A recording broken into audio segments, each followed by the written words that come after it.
Hello everybody and welcome to another top 5 board gaming video that I have been dreading. Today we're talking all about worker placement games. So very similarly to my Euro games that I talked about a while ago, this is something that I have found a lot of people can be very zealous about. I've known people who only want to play worker placement games, who never want to play worker placement games, and those who have extremely specific tastes with what they should or shouldn't have when they play a worker placement game. Now, for those of you who are unfamiliar, worker placement means that you have a little thing that represents you in some way, and you put it onto a space, and you do something, you get something, or something along those lines. It's literally you leave something there, and it's doing something on its own by being there. A lot of times these will be Euro-style games because you can block a spot that your opponents might otherwise desire and things along those lines. But the fact is that it's a mechanic we see a lot, and it's one that I personally have warmed up to over the years that I've been in hobby board gaming. So that said, as always, I want to hear what you guys have to say. So let me know what you think, but please be gentle because there's way too many of the worker placement games for me to talk about all of them, and I'm only going to talk about the ones that I really like. So that said, I'm going to put on a metaphorical biohazard suit and jump into my number 5. At number 5, I've got Chimera Station. This is one that you may not have heard of because it's not huge. This was a Kickstarter, I believe, but I got to play it a couple of times at some board game nights, and I find the concept to be really cool. The idea is that you have little aliens that you're building up, and depending on what types of pieces you stack on top of one another, you get different effects. So the idea is that you can have one that gives you an additional action, one that gives you extra cards, or something along those lines, and you make like adorable little alien type dudes.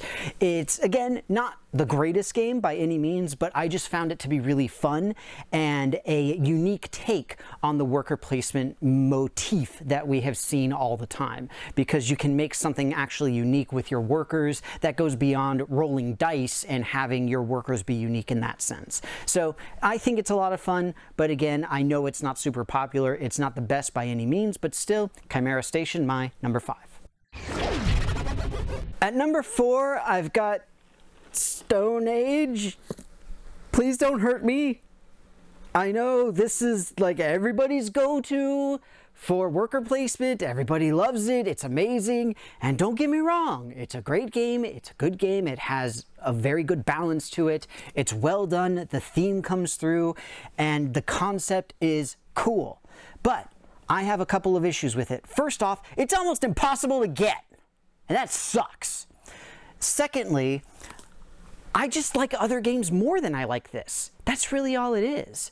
There is a lot of very sort of standard worker placement style motifs and things like that that you see inside of Stone Age.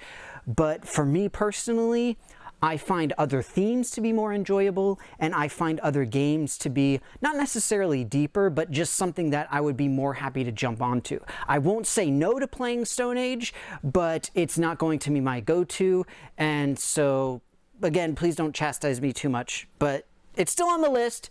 It's just Stone Age is my number 4. At number 3, I've got Lords of Waterdeep.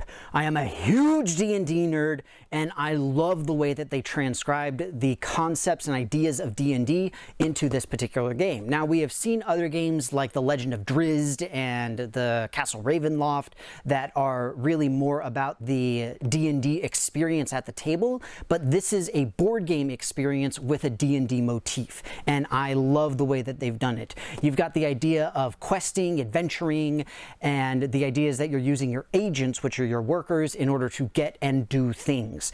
It's a lot of fun. You've got a bunch of intrigue. There's a lot of table talk. There's backstabbing.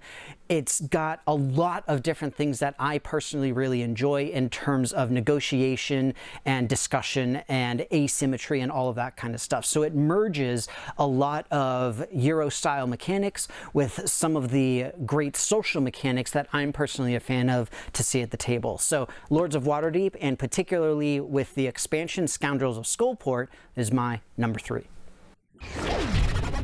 At number 2, I've got Sulk In, the Mayan calendar. This is a worker placement game where the idea is that you place a worker and you just kind of wait for it. Literally, you wait through time, because the whole point of this game is you have a large geared system that spins around for every round of the game. And when I first played it, I just found it so unique, different, and I guess not really enlightening necessarily, but just fresh. And that's what I really loved about the game, and that's what I still love about it to this day, and that's why it's one of my favorites, because it is a well-done worker placement game. You've got a lot of avenues to victory, you have a lot of different things you can do. You don't have necessarily the take that mechanics, but you do have the idea of blocking your opponents from things that they might want to do, all sorts of things like that, very Euro style in that sense. And on top of that, you get to learn a little bit about Mayan culture. A very little bit, not much at all.